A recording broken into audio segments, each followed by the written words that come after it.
తెలుగుదేశం హయాంలో గిద్దలూరు పట్టణంలో అనేక అభివృద్ధి కార్యక్రమాలకు శ్రీకారం చుడితే అప్పటి వైసీపీ నాయకులు అడ్డుకున్నారని గిద్దలూరు టీడీపీ ఇన్ఛార్జ్ ముత్తుముల అశోక్ రెడ్డి ఆగ్రహం వ్యక్తం చేశారు. బాబు షూరిటీ భవిష్యత్తుకు గ్యారంటీ కార్యక్రమంలో భాగంగా పట్టణంలోని 5వ వార్డులో పర్యటించిన అశోక్ రెడ్డి ఇంటింటికి తిరిగి కరపత్రాలను పంపిణీ చేసి టీడీపీ జనసేనల ఉమ్మడి మేనిఫెస్టోలోని అంశాలను మహిళలకు వివరించారు.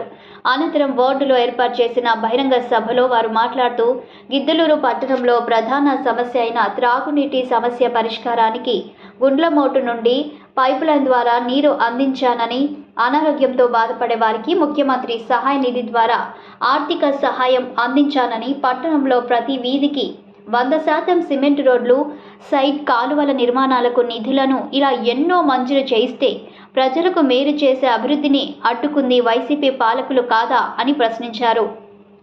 గిద్దలూరు పట్టణంలో ఏదైతే ఈ పైప్ లైన్ ఉందో 40 సంవత్సరాల కింద వేసినటువంటి పైప్ లైన్, ఈ పైప్ లైన్ కాలువలలో ఉంది.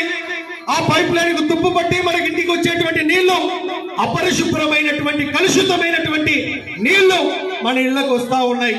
ఆ నీళ్లు తాగితే జబ్బులు బారిన పడతాం. మనం వైరల్ ఫీవర్స్ వస్తాయి, జాండీస్ వస్తాయి. ఇటువంటి రకరకాల జబ్బుల బారిన మనం పడుతున్నటువంటి పరిస్థితి నుంచి బయట పడేయాలనేటువంటి ఉద్దేశంతో ఈ పైప్ లైన్ నియోజకవర్గంలో ఉన్న మన యొక్క పట్టణంలో ఉన్నటువంటి పైప్ లైన్ మొత్తం మార్చేదానికి 30 కోట్ల రూపాయల నిధులను నేను పెట్టాను. ఆ నిధులు ఇప్పటికి కూడా ఉన్నాయి. ఎందుకు పనులు వీళ్ళు చేయలేదని ఈ వైఎస్ఆర్ పాలకులని నేను గట్టిగా నిలదీసి అడుగుతున్నాను. ఒకటే గుర్తు పెట్టుకోండి, నేను స్థానికుడిని, నేను మీ బిడ్డని, నేను మీ తోబుట్టుని. ఈ గ్రామంలోనే నేను ఉన్నాను. ఈ గ్రామ ప్రజల సమస్యలు నాకు తెలుసు. కాబట్టి సమస్యలు పరిష్కరించేటువంటి బాధ్యతని నేను ఎమ్మెల్యేగా అయిన తర్వాత నేను తీసుకుంటే దానికి అడ్డుకునే దానికి ఈ రోజు ఎన్నో రకాల ప్రయత్నాలు చేశారు.